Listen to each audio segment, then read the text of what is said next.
Hello, everyone, and welcome to the Self-Publishing Tips and Tricks Show, a series designed to give you insight into the world of self-publishing and marketing your books. I'm Morgan Lee, and I'm here with my co-hosts. I'm Shannon, writing under the pen name of ST Huston. And I'm Ben Pick. Today, we are here with Inka York. We're going to ask her questions about self-publishing and marketing her work. But before we jump into the interview, do you guys have any news or points of interest you would like to talk about? Yeah, I really appreciate that this episode is coming relatively close to when it's going to publish. This is coming out September 15th. Our next one is September 1st, which we did that interview back in April. So we were both like, well, this is where we think we're going to be. So for September 1st, I am still fulfilling, or September 15th is when this is coming out. I'm still fulfilling my Kickstarter campaign. I anticipate that the longest it will go will be through November. That's what I put onto the different tiers on Kickstarter. It is still on Indiegogo if you want to have a chance to get something before I take it down from Indiegogo. And I think what I have decided is I'm going to move from Indiegogo to my website for maybe 2 weeks first and sell direct. And I'll probably have it as like a special deal with something. I haven't quite figured that all out yet, but I'm trying to make it worthwhile for people to buy it direct from me before it actually goes out to retailer platforms. When that date is, I still haven't quite figured it out. I have recently, it was kind of a secret. For some reason, it's like a superstition that if I share what I'm doing, I may not do it or it may not happen. And there's actually some research that kind of backs that up, that when you say you're going to do something, part of your brain takes it as if you just did it. And I think that's kind of interesting. So I didn't tell anyone, but I was writing a nonfiction book. It's almost done and I don't have a name for it yet, but it is basically for beginner authors who are not published yet or published, who are looking to try to grow their email newsletter. And it's not intended for those who have been successful at growing their newsletter for years, because these are all beginning tactics. I don't know when that book's going to come out. I don't have a name for it, but it is with beta readers right now. So there will be more information on that later. Wow. Yeah, I'm the opposite, where if I don't say something or if something I'm working on, then it's very easy for me to just push it off for later. But if I do say I'm going to do something, or if I'm doing something, then I am more incentivized to get done. As for me, I don't actually have anything immediately when this episode will be posted. I'm working on the back end to try and get my third book edited, but I won't have anything to show for next month, or when this comes out in September. So in the meantime, every Monday night, 7 p.m. Eastern time, I come up with questionable writing advice through running metaphors on my YouTube channel at Writing to Write. Can I ask, do you have like a roundabout time frame you would hope that your third book is going to come out? So I'm actually aiming for a very, very delayed publishing process. We're talking June next year. So it's going to be a long way. Yeah. Sorry, not June. April. I want to have it come out as like a Balticon exclusive kind of thing. So Gotcha. When I do that conference, I was going to have a couple of extra copies of my third book. Nice. Probably before I go out with it on the publishing date. So direct sales, but in person. Right. That's the goal. Yeah. Yeah, and then for me, I don't really have anything concrete going on right now. I've kind of been following a lot of my plot bunnies and inspiration. I've been writing a lot of different things, working on a TV pilot right now. And then I kind of got inspired to start maybe like short fiction, so under a pen name. So I might dive into that as well. And then I'm also still working on book 3. So there's a lot of writing going on. But that's about it. What's the genre, if I can ask, of your short fiction? If you want to keep that a secret, no worries. But just curious. It'll be paranormal romance. Yeah, so I'm excited about all that stuff. Like vampires and werewolves. And... Oh, cool. Yeah, I think I'm starting with ghosts. Will be in the first series. So yeah. Nice. I look forward to it. I don't know if you want a critique partner for that work, but I'm here if you want to use me. Definitely. All right. So now let's talk about our guest author today. Inka York writes queer fantasy with Hellspawn and Halos and contemporary gay romance from her writing cave in the southeast of England. She's the author of 2 paranormal fantasy series, Not the Same River and Tales from the Noctuary, which have 5 books out between them, and has a number of other stories exclusive to followers and members of her subscription on Ream. So let's welcome Inka. Hello. Hi. Would you take a moment to introduce yourself and talk about anything that we missed? Yeah, thanks for inviting me. I'm Inka, a queer, neurodivergent, intensely British disaster and authoring work in progress. I think you got the rest of me covered there. Nice. Well, we're glad to have you. As we dive into the interview, why don't you start with telling us what made you want to start writing and about your journey to self-publishing your first book? Okay, this may be long. But yeah, I don't actually remember a time when I didn't write. like long before the internet was a thing, I was writing terrible, like epic space fantasy fanfic based on like the Star Wars universe and rewriting the ends of Hans Christian Andersen's fairy tales to make them less sad. But yeah, I latched onto all sorts of media when I was growing up. I was like a big fan of comic books, and I still think they have some of the most intense stories, complex villains. And I'm a sucker for like a tragic villain backstory and redemption arcs and things like that. But my dad had this massive collection, and Nosferatu was one of my favorites, which it was probably a strange choice for an 11-year-old, but I still love vampire stories. Like they're my all-time favorite. And it's just something about that trade-off of like humanity for immortality really grabbed me, that sadness and loneliness that comes with like losing everyone you ever cared about and then having to carry on living regardless. But my all-time favorites were the X-Men, like the superpowers that do it for me, you know, but with all those like the laws against the mutants and the public treating them differently because of who they are and who they were born as, and that fear that surrounded this like perceived and unknown threat. Like what would the people you'd wronged do to you if they had extraordinary powers? Like that was the fear, and you know, the oppressed would rise up and become the oppressor, which is in it in like 1,000 guises. And I love that kind of stuff. So those were all things that were like swirling in my head as I was growing up and developing my own stories. And the X-Men is probably the most queer coded of all the influences. I guess just minority coded in general. I mean, the specific thing there was anti-Semitism, but I was young when I read them, so obviously I found a way to make them all about me. And like there are lots of queer books out now, but I didn't read my first queer book until I was in my 20s. Like I didn't even know they existed or where to find more. And yeah, because it was the really early days of the internet back then. But that book was Trumpet by Jackie Kay, and it was about a jazz musician who died, and only then did the public learn that he wasn't born male, and it was tragic. And there I was reading my first queer book, and the queer person in it was dead the whole time throughout the whole story. I cried for days, and I was the same when I found out that The Little Mermaid was a letter to Hans Christian Andersen's unrequited love for another man, because allegory was the only way he could voice it. You know, it absolutely killed me, and I thought like this can't be all there is for us, like just death and silence. So I write all these angry. I mean, I was already writing angry stories because I'd lost friends in the AIDS crisis as well, and like it was catharsis more than anything publishable or marketable. But going through all that, it just really made me want to write queer joy into my stories.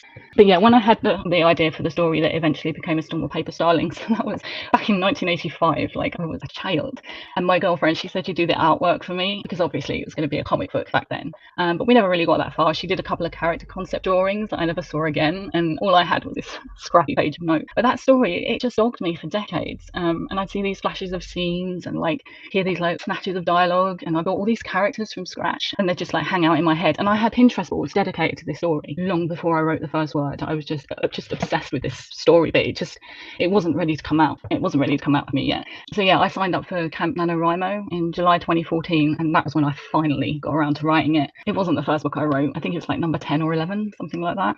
But I knew then it would be the first novel that I published, and it was the first time I really gave thought to publishing at all. But yeah, that Violet story is still the story of my heart. I spent 3 years writing 6 books, another 3 editing them, while all these like spin-offs poured out of me. But yeah, I spent a long time procrastinating, like with researching wide publishing, because I overthink and over-research everything.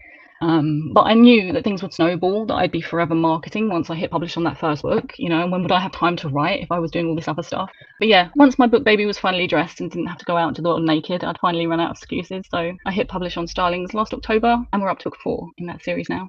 That was so long. I'm so sorry. No, you're fine. That question elicits a lot of long responses in our interview, so no worries. You're right there with everybody else. Okay, that's fine. When you said that you wanted to rewrite the endings to Hans Christian Andersen stories, my thought went to The Little Mermaid. I was like, did you rewrite that one? Yes, I did. That was just so terrible. Like, what was he thinking? I know. Turning himself into sea foam. Yes. Like, dude. Yeah, no, I did not like that one. I mean, she does get redeemed, right? She gets to live forever, helping other mermaids or something like that. As sea foam, Shannon, sea foam. No, I thought they raised her up. It was almost, well, maybe it's a different version, because I think it was more like Christianity. I think I don't remember now. But I thought they raised her up from the phone and she was like a guide or something like that, almost like an angel or something. I must have missed that while I was weeping about her being sea foam. I mean, the original versions are all pretty grim endings. Yeah, Yes. They really are. They're terrible, but Yeah. you know. And I wish I would have had the foresight, or maybe I kind of did, but I think I got too anxious that, let me get as much written as possible before I start publishing, because marketing is going to take a lot of time. Because now I'm battling that, like, marketing and doing my author platform, and like, how the heck do I build it in time to write? So Yeah. it was really smart. And I look at you and you're like so prolific. You have all these books coming out in a year's time since, October, you said last year, right? Yeah, that was the first one. Yeah. So you're not even at a year yet, and you already got several books out. So it's nice. That's a good way to start a career for sure. So like other indie authors, you started your your self-publishing business on retailer platforms, but you've now added a subscription model. We're looking forward to learning more about author subscriptions and more specifically about Ream. But before we move into those questions, can you start by telling us a little bit about Ream and why you decided to adopt this model in your business? Like, did anything or anyone inspire you to adopt this approach, or how did you decide to do it? Yeah, so Ream is a subscription platform, much like Patreon, where your readers pay a specific monthly amount for a specific benefit. But instead of being made for the generic content creator like Patreon is, Ream was created by authors with authors and readers in mind. So it's like a combination of Patreon, Wattpad, and Facebook groups, except there are no pesky algorithms waiting to bury your post. So it's very well tailored to what we need. There was no particular thing that turned me onto subscriptions. Like, I tend to research everything to within an inch of its life. So subscriptions were just one of the things that popped up when I was discovering new ways to be wide. And for me, it's a way to like invite readers into my story world, because although like almost every fantasy story that I've written is set in the same world. And my gay romance is the same. It has its own world. And I have a couple of crossover characters that meet in the middle in my subscription, but that's just a subscription thing. That's not going to happen anywhere else. But one of the big reasons for adopting this model is that so far people are really not going to like this, but I've found publishing on the retailers to be the most soulless and transactional thing that I've ever done. Like, I mean, I'm grateful that it exists, that we can just put our books on the retailers, but am I enjoying it? No, like not even at all, not in any way. I mean, I love making sales, right? We all like money and it's great to get reviews, but I don't know who those people are, like, or what their cats are called, or like, you know, if they have a robe wearing ice cream eating alter ego. You know, I don't know anything about them because they're not my customers. They're Apple's customers or Amazon's customers. And if they bought my book while it was on sale for like 99 cents or whatever, they might not even be my reader yet. They might, you know, that book might just sit there on their e-reader for the next 3 years. It's like, I know I have books on mine that are at least that old. So with Ream, I wanted to provide something that goes beyond the book, somewhere where the story never has to end. So I'm inviting readers to come play in my sandpit, in my sandbox. And then once they're there, from the moment they follow me, even if they haven't subscribed to a tier yet, I have access to their email, which is, you know, it's a license to market to them. But like, you've got to get creative with that. Like, because marketing isn't just, you know, about hard sell. It's not even just about selling books with a subscription. It's about getting to know your readers so that you can serve them better. And it's about building trust. Have you considered using other subscription services? And if so, why did you choose Ream? I did consider Patreon long before I ever heard of Ream, but Patreon's linear feed is just not optimal for someone who has a lot of stories on the go at once like I do, because the posts, they get all jumbled up and there's no distinction between the stories and like the community posts. And also Patreon censors spicy romance authors, and I do write some spice sometimes, so they end up having to figure out workarounds anyway, and it just wasn't ideal. And then I found out about Ream, which seemed to address all of Patreon's shortcomings, mostly because the platform was built for one of the censored romance authors by her husband. That's Sean Patnode. He's the tech wizard behind Ream, and his wife Amelia Rose, who makes 6 figures with her subscription. And then like the third person in their little trio is the CEO, Michael Evans, who is a Duracell bunny in human form. But yeah, since he set up the subscriptions for authors group on Facebook, he's like bagged himself hundreds of like fierce aunties who will like do battle for him. So yeah, he's an absolute treasure, and he knows so much about the creator economy, about building businesses and fandoms. He's deep into the research on that all the time, and he shares that with us in the group and on the podcast. He's very generous with his time. But yeah, I discovered Ream and I knew I had to get in there at the beginning, so I signed up to their waiting list in April. Yeah, which I think was about 3 months into their beta, and I got in just before the public launch in May. And I've had time to dig into the back end now, and it's really great. Like, it's very intuitive. Like, adding stories is really simple. You know, just import them from Google Docs and add your metadata, and they have like drop downs for genre, and they have drop downs for content warnings, which takes all the guesswork out of whether or not you should actually add them, because they're just sitting there waiting to be clicked on. And there's a space for tags, but not the ability to search yet. I think they're going to have the ability to search through tags and things like that, so there'll be a bit more discovery on the platform. It's not there yet. It's coming. All the good things are coming, and they're very open about the features they're working on. They have a forum for us to request features and report bugs and such, and they treat us like partners, and I really appreciate that. Yeah, and they also have a brilliant scheduler in there, which you set on a per book per tier basis, so you don't have to worry about going in there every day to like click go on anything. You can just set it and leave it there. Yeah, and I really love that instead of being faced with a jumbled linear feed, readers see a library of book covers, and when they click on one, Ream will just take them to the chapter where they left off. Yeah, and all the community posts are separate, so it's really reader friendly. It's really, really nice interface. What advantages have you seen in terms of connecting with your audience through a subscription model, and how does it enhance reader engagement? I think this is the best thing about a subscription model because, we've all seen how fandoms grow and how an engaged community can propel stories into the limelight. We've seen it working on things like TikTok and stuff. But I'm just starting out with this, and I know that it takes time to build community, but giving them perks that they can't get anywhere else, whether it's like alternate POV scenes or deleted scenes, or the spicy content that you usually fade to black, or character bios, artwork, exclusive merch, access to you. Like, there are so many things you can do with it. And it's all about like making the readers feel special because they are like, readers, they give our characters like life beyond what we imagine for them. Like, they think about them when they see a specific type of cereal or a brand of beer or a make of car. Like, when they're out in the street, they might see something and go, oh, like that reminds me of such and such a character or whatever. And like, they create art and memes and magic, and they talk, and they light up the internet with this stuff. And one of the great things about Ream is that it has a social e-reader like Wattpad, so your readers can chat with you and each other right there inside the story as they're reading. You can have like a community read along if you want. I have this sort of loyalty program in my subscription where readers get points for every month they stick with me, and they can cash them in for little perks like a piece of flash fiction on the back of a postcard in the mail, or like a handwritten short story, or like a postcard from their favorite character or something like that. And I can add new things as I go and adapt and recycle, and just keep readers excited about what they're getting, and then get creative with my offerings to keep that engagement. And you just can't get that level of connection through the retailers. I really liked something that you said earlier, where you said that you like connecting with readers and how being on retailers can be kind of soulless. And I feel that really hard. And it is something why I've been working a lot on my author newsletter of trying to get in deeper and learn who my readers are, and those who are there for the, who are there because they got a freebie and they may want more of that, or they're there because they do like my writing. So I genuinely love the idea of a Ream. I've been watching what you're doing, and I definitely want to get on there. I also did want to mention that Michael, who you talked about, was like the Energizer Bunny in human form. He does have a book out in the creator economy. I've read parts of it. I think it's very interesting because he does go very in depth about how to connect, to be part of the creator economy. And they also do, you mentioned the podcast, but I just wanted to throw it out there that the podcast name is Subscriptions for Authors. I find it very informative. I listen to every episode that comes out. So I just wanted to point those out in case if our readers were interested, our listeners, were interested in finding out more information. There's quite a bit of content available on your Ream platform, which cannot be found on retailer websites. And I want all the answers with this one, but we'll start with two. What prompted you to do this, and what led you to make this decision?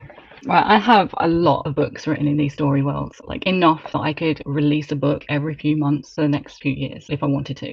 And this was a deliberate choice to just build a backlist. And I'm one of those people who, like, if I'm writing a dynamic series, I can't release book one until the last book is done, because what if I forget to put Chekhov's gun in the drawer? Like, I need to have everything like lined up, and it needs to make sense. So I had all this material that would have just been floating in the cloud, and I thought, why do that when it could be working for me instead? So I'm still very measured with it though. I'm dishing it out slowly, but early access is a really popular subscription model, so I figured I'd start with that. And I love that like dopamine hit of getting feedback from beta readers as they're reading, so like, why not make that part of my business? So that was the things really. It was having all that stuff there, and then like making it work for me, and then making the beta readers come to me instead of like having to find them all the time and go, hey, remember me, you read my book a million years ago. So that's what I did. I want to make it all a part of my business. How do you balance the content you provide exclusively to subscribers versus what's available through other publishing channels? And how does it help attract subscribers? Okay, so apart from my reader magnets, which are exclusive to Ream followers and newsletter subscribers, like I have 3 now, everything I put on Ream will eventually make it onto the retailers. So Ream will just become part of the publishing chain. It'll just be a bit in the middle. And like I say, it might even replace the beta reader phase eventually. So I'm hoping that the exclusivity of the reader magnets will draw people into following me on there, and then it will just have to be my job to make them want more. Like, that's easy, right? But having a number of like completed works, and some are definitely rougher than others. I mean, I write pretty clean, but still, having those completed stories, that gives me a lot of leeway. But that's how I balance things. I just get ahead. And serial and subscription readers, like, they tend to be quite forgiving of the rougher drafts because they know they're getting early access. But others are doing this without a backlist, so it's not the only way. It's your subscription, your sandbox, and obviously you can use what you're publishing through the usual channels to attract more subscribers, because like the evergreen place to market your subscription is always going to be the back matter of your books, like the bonus content in particular, and early access to stories set in the same world that they just enjoyed. That's always going to be the best way of converting. And your engaged mailing list, of course, like if you have one, which you definitely should. It's almost like how attracting readers to your platform on Ream is kind of the same as attracting readers to your mailing list. Yeah, it is. Can you highlight any challenges that you face with implementing a subscription model and how you've overcome them? them? Aside from like a few technical glitches that was moved over pretty quickly, so I'm sure Shannon remembers like the frustration I was having then. But I think the most challenging part for me has been a matter of mindset more than anything else. Acknowledging that like my particular brand of neurodivergent means that I'm not going to be great with the more personal stuff. Like I'm generally pretty private, and I see a lot of authors out there giving so much of themselves, and I just can't imagine ever doing that. Like I know it's okay that we're not all the same, but sometimes I feel really down about that. I feel like that might hold me back from the kind of interaction that I want to have with my readers. How am I combating that? Well, I've never been interviewed like this before. Like I've done written interviews back when I was a photographer, and when I used to co-run a local art and community collective, but I've never done like, you know, a spoken online interview before. Like literally this will be the first time my voice has ever been on the internet. So yeah, so this is the first step of breaking me out of my comfort zone, because I really would love to do like live chats or Zoom calls or something like that with my readers someday. But there are some like great resources out there to combat any challenges you might have getting your subscription up and running. And you already said about the podcast, but yeah, subscriptions for authors, they have like the YouTube channel, and there's a Facebook group as well, and they're like functionally platform agnostic. Like they don't care where you house your subscription, like if you're on Patreon or whatever, they just want to support you while you build it. But yeah, and the CEO Michael, you were talking about the creator economy book, but there's another one called Subscriptions for Authors, and you can get that from there. But I can't remember if you have to, yeah, it puts you on their mailing list if you download it from Book On. Yeah, it's called Subscriptions for Authors, and it's on subscriptionsforauthors.com. That's where you find it. I did get it from their mailing list. I forgot about that one. Yeah. Well, yay for us that we're probably like, you know, breaking your silence as far as hearing your voice for the first time. But I do hope it leads to, you know, giving you the confidence to connect to your readers the way you want to. But I would also say, I think as long as you are upfront with your readers about like, hey, this is me, this is how, what works for me, I think they'll, you know, have understanding about it. And I think you do. I think I remember seeing you at least explain that you're neurodivergent. It's in your bio and stuff on your Ream site. Yeah, everyone knows I'm extremely socially awkward, so it's fine. Yeah, nothing to see here. And I think there's different levels too of sharing. I don't know what you're, you know, who you might have had in mind with like sharing yourself online. Like I share myself online, but there's a lot that, you know, is still very, very private that I don't share with anybody. So I do think that there are different levels to it that are acceptable by audiences. They accept what you're able to give them, I think. Yeah, I hope so. So what is one misconception you had about subscription-based models before you tried this approach? I couldn't get my head around the idea that people will read for free on Wattpad or Royal Road or wherever, but want so desperately to read ahead that they will pay you for the privilege of just reading ahead for like a few chapters, even though they'd get it for free if they were just prepared to wait. But plenty of people do this, and it's how early access subscriptions are built. They read their few chapters on Wattpad and they're like, oh no, I need to like go and sign up to this thing if I want to read more, and they do, even though it's like just a few chapters, they do. So yeah, that was the main thing that stood out to me. For fellow authors interested in adopting a subscription-based approach, what advice would you give to ensure a successful transition and platform growth? Just to remember that subscriptions are flexible, that they're iterative. Like if a specific tier isn't working because maybe the benefits aren't appealing to readers, you can just change it. You can add tiers, pull tiers, you know, change benefits that are costing you effort with little return, because you're in charge. Like you can pivot quickly, and every little sort of presumed failure, it just will help you learn and grow faster. Because it's not a must build it perfectly right out of the gate kind of a thing, you know. Change is good and inevitable in a subscription. If you could only pass on one thing to aspiring self-published writers, what's your best tip or trick for using Ream or other subscription models to sell your work? That's really easy. Under promise and over deliver. That seems to be the golden rule of subscriptions. All right. So I do want to throw in a question based off of something you just said, that I actually had that question when I heard Michael talking about it on the podcast, which is, yeah, if you have a tier that's not working for you, you can just pull it. But what if you have someone who is on that tier? How does that work? Well, what happens is they sort of get grandfathered into that tier. So you can shut the tier down to new subscribers, and then the ones who are already subscribed to it will get that. But you can kind of like explain to them like that this isn't really working, and you can just swap them over to a tier that's the same but like different, you know, like the same money but slightly different. But or you can just keep them there. Like it depends how it's not working. Like if it's something that is causing you too much time and effort, then you don't really want to be grandfathering people into that. You want to kind of make them shift sideways and do the other thing. But if it's just like a matter of like not many people want it, but it's not really costing you any extra effort, just leave them there. Let them be grandfathered into whatever it is they want, you know, but then give them the option of whatever else it is that you're going to bring in to replace it. Okay, thanks. That was just a question I had hanging out in my head when I heard the last podcast. So, all right, so we're going to transition from publishing to marketing. And what strategies have you found effective in promoting your subscription-based platform to attract new subscribers? I think it's kind of too early to say what's been effective for me, particularly because my subscription is only a couple of months old and I just don't have the numbers there yet to like really get into the data. And the subscribers I do have came through Facebook interaction, and I don't think that's going to be like the norm as time goes on. But like the free reading sites like Wattpad and Royal Road and Inka, there are loads. Like they're great if you're using the early access model. So I have a couple of stories on Wattpad. They're about 2 months behind my subscription. Most authors who do early access, they tend to utilize one free site or another, which can act as a direct feed to your subscription. And obviously it is a numbers game, like getting people into your funnel and enticing them with your hooky chapters and so they're desperate to read ahead. And like I don't think the conversion is huge or anything, but once you do get the numbers, hopefully you'll get a few come over. And I'm marketing to my newsletter and in my back matter, which are probably the most important if you're doing more of a bonus content model, and reader groups as well if you've got reader groups on Facebook and stuff. But you don't need to be doing all the things, like pick and choose what you like and where you want to be, especially when it comes to social media, which can be such a drain on the creative world. Like it really drains me being on social media, and I think we all have that must do all the things mindset sometimes. So I've tried to be like really considered in my approach rather than just throwing spaghetti at every single wall I can see. But no matter where we choose to focus our attention, we need to make sure that we link everything. So just link everything: your websites, your socials, your free reading platforms, the back matter, everything. Make it so that wherever our readers find us, they have somewhere else to go for more. And it doesn't always have to be straight to the subscription. It can be whatever platform we use to talk about it most, or wherever we're most active in, like a reader sense. But Ream has a follow button now. So once readers get past that sticking point of signing up for yet another platform, you can talk directly to your followers and introduce a bit of FOMO into their lives with little teasers and bonuses and things. Have you noticed any trends or changes in reader behavior as a result of the subscription model? And have you adapted your writing or marketing strategies accordingly? Well, if you're doing like serialized early access, like the hookier writing is an absolute must for that market.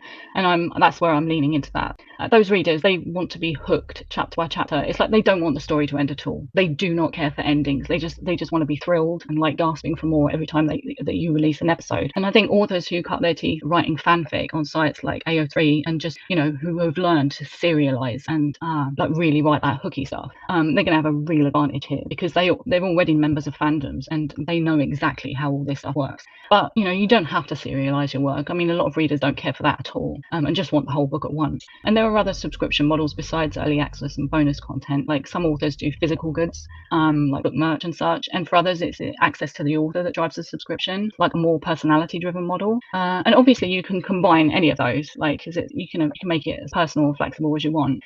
But readers are paying big money for those unique experiences, and that's why it's so important to make sure that you keep them in mind at every time that you're listening to them, and like you can poll them and things like that and find out what it is that they want from you. But yeah, and it's going to be different for everyone. Like if you've got young readers that don't have much disposable income, it's going to be different than if you have older readers with more disposable income, and they really want that like exclusive merch or the unique experience. But there's a sci-fi author called Christopher Hopper who actually hosts his subscription on his website, which is absolutely beautiful, by the way. And his subscription is definitely at the pricey end of things, and he's just like an excessively perky human. And he runs an annual event called HopperCon, which was back in July, I think. And his super fans pay a lot of money and come from all over just to hang out with him for a couple of days. Like, I mean, no surprises there. The man is a delight. But so it's not just about the books anymore, and how big your sandbox gets is up to you and the limits of your imagination. So you can just go wild, do whatever your heart desires, just do it. The readers will tell you if they don't want it or if they want something different. If you could only pass on one thing to aspiring self-published writers, what would be your best marketing tip or trick for the subscription-based model? Knowing what you're marketing, because it's a little different to marketing a book because you're marketing your brand. So when readers land on your subscription page, they should know what they're in for. So you need to find that unique hook. What is it about you and your story that will draw readers in for more? And it will likely be a combination of like your taglines and your tropes and your reason for writing and what the readers already know and love you for. Because you can't really market to anyone without that information. So you want the right tagline, the right tier images and page banner, and the right tier copy, because we don't want readers landing on our page and being confused about who we are or what kind of experience we're selling. We're fishing, right? So you've got to get that bait loaded. It's got to make sense to the reader. And I bet that could be extremely difficult if you write across different genres, like I know you do. And then I have 2 series that are kind of different genres. So I'm thinking about that because I know I'm going to do a Ream subscription model. It's just not right now, but I plan on doing it. But I'm like, how am I going to do this? So I look at how you do yours and to see how you're able to market your brand across several different genres. So I really appreciate appreciate that I'm able to see what you're doing. Well, I'm sure I'm making mistakes, like, That's okay. I'll know to avoid those. Yeah, learn from my mistakes, people. Yeah. So we like to transition from the general marketing strategies into your writing lifestyle. And I'm really curious about this. So what does your typical writing day look like? I mean, how much do you define explicitly for the actual content that you're writing? How much you allocate for bonuses within Ream subscribers, and et cetera, et cetera, et cetera? Well, I'm still adjusting to like writing and publishing, like to having like both of those things in my life. So this year it's been a bit flipped to how I usually work. And if I could hire a PA to deal with the marketing side of things, what I would. I was hoping to write 6 to 8 books this year rather than to a specific word count, but that's not going to happen. I wrote 3 actually between January and March, 1 novel and 2 novellas, but I was only 2 days into Camp NaNoWriMo in April when I discovered Ream and got all excited about that. Like, I have ADHD, right? So like if I see a squirrel, I'm going to run after it. And Ream was just like this big fat squirrel. So yeah, I discovered that. So I had to like pivot really hard with my Q2 planning. And also I've released 4 books this year. So there's been more editing and formatting for me than there has been writing. But generally, like I work about 10 hours a day on my author business. But like I say, ADHD. So probably more like 6. Because, rabbit holes and wormholes, they're my life. And I make a new plan every quarter. But when I'm in a writing season, I aim for at least 2,000 words a day. I usually get quite a bit more than that. And I get there with writing sprints. Thank you, Shannon. But even then, I might not write every day. And if I'm in an editing phase, I aim for about like a minimum of 50 pages a day. And again, sometimes I get more. Sometimes I'm doing both writing and editing in one day. Sometimes I'm writing more than one project in one day. But there are always at least a dozen other little things that need to get done. So I really wish I could just sit down and just write for 6 solid hours. That would just do me great. But I don't have that time anymore because marketing and publishing is just. Yeah, I think we actually talked about that once, that we both are like, we work in seasons. Like, this is season we're writing, this season we're doing the marketing stuff. It's very hard to do, like set aside 2 hours. And people, this is a suggestion by many indie authors, like 2 hours writing, 2 hours marketing, and I can't do that. I can't focus like that because that divides my focus, and I can't get anything done if I do that. Yeah, I'm the same. I can't.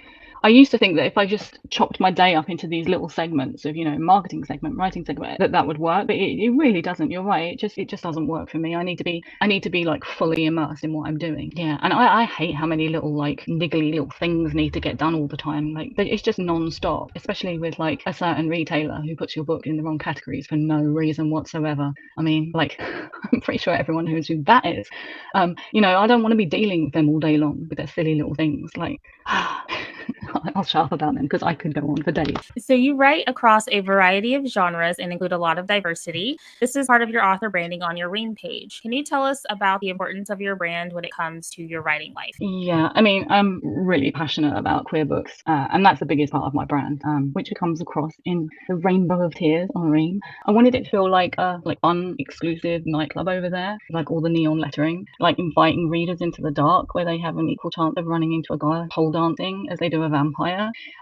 When I launch the contemporary gay romance pen name, that will be separate, and the stuff is already separate on Ream if you want it to be, but I wanted readers to have the option of like taking it all. Like, I wanted them to be able to have all of what I'm doing, but it does have its own like tier if people just want that. But yeah, I mean, my books, like, I like to think they're funny. I mean, they're British funny, but they're funny. I think they are. So yeah, they're like queer and funny and sometimes a bit spicy, and hopefully that's coming across on my page. But yeah, as to the variety of genres, oh god, I don't know. Sometimes I think it's a mistake not to niche down. But I just don't have the right sort of brain to work on the same kind of story over and over. Like, I couldn't write like male-female shifter romances for the rest of my life. That would be truly awful to me. So the link between my stories is the story world itself, and everything in it is surprise. It could be urban fantasy or paranormal romance, a gas lamp mystery, or a weird little story about the cursed bones of a long dead corgi. Like, you just never know with me. I think you also brand like your email newsletter, and I'm trying to remember if this followed over to your Ream. It's Club 13, so it also gives like that club vibe. Yeah. I've got So the newsletter is the 13 Club, and then the subscription is the 13 Club After Dark because it gets a little bit spicy in there. There you go. Can you tell us what you're working on next, and tell us what your next book may be that is coming out and when it will come out? I'm writing 2 stories at the moment. Book 2 of a paranormal pirate adventure. See, surprise! And that's going to debut on Ream. And then I have a Ream exclusive serial called called Earthrender, which is a polyamorous story featuring a witch, a vampire, a Beowulf, a raven shifter, and a Nephilim. Because my commitment issues, they extend beyond genre into paranormal character type too. But the next release is going to be Puddles in the Pavement, which comes out on September 29th. It's 2 of Tales from the Noctuary. It's one of those gas lamp mysteries I mentioned, about a man who falls into a puddle and never comes out, and his fiancée hires a pair of foppish archangels, Holmes and Watson wannabes, to investigate his disappearance. And the British Home Secretary gets an appendage he never asked for. And then book 5 of Not the Same River comes out in October, and that series follows Violet as she goes from orphan to warrior, finding her ride or dies along the way. And there's a sentient Ford Capri and the worst possible audience of Violet's love life in that one. But that's a series that needs to be read in order. Well, you have answered all of our questions. Before we wrap up, can you tell our listeners where they can find you and purchase your books? Yep, you can find all my books on the major online retailers, and they're enrolled in Kobo Plus, which is a kind of more author-friendly alternative to Kindle Unlimited, and they're also available in libraries. My website is inkayork.com, and you can find my links in the show notes or the description below, including my Ream affiliate link, which means if you set up a subscription through that link, I would get a cut of Ream's 10% share of your subscription income for the next year. So when I say they treat us like partners, I really mean it. And if you get the chance, I recommend listening to How to Be a Reader's Favourite Author with Christopher Hopper. And you'll find that on the Subscriptions for Authors YouTube channel in the Summit 2023 playlist. Nice. Well, thank you so much for joining us today and giving us your insight and experience. It was a great interview. I learned a lot, so thank you. Thanks for having me. It wasn't nearly as terrifying as last night's dreams led me to believe it would be. So glad for that. Yes. All right. So this interview wraps up our interviews for season 3, but we're not done yet. We'll be back with our reading episodes October 15th and November 15th. But on December 15th, we will have a special episode like last year. But this time, previous guests will come on to the show and ask us questions about self-publishing and marketing. That's going to be a fun time. Yeah, I'm scared to think what questions everyone will be asking us. Right. Should we have them send it to us for pre-approval like we do with our guests? Maybe. Yeah, I'm excited to see the questions too that they will come up with. Hopefully they'll kind of use our model that we've, kind of used the same questions with every guest, maybe. We also have another surprise change coming for the podcast. Starting next week, we'll have new episodes releasing called the Self-Publishing Tip or Trick of the Week. These will be short episodes hosted by one of us, which will release weekly on Tuesdays, except for the weeks we have an interview or a reading episode. Yeah, so look forward to that. And thank you so much to our listeners and viewers. Stay tuned for our weekly tips and our next reading episode on October 15th, which will be a discussion on Linda Sterling's book, How to Get Reviews and Endorsements. So with that, goodbye, everyone. Bye. Bye.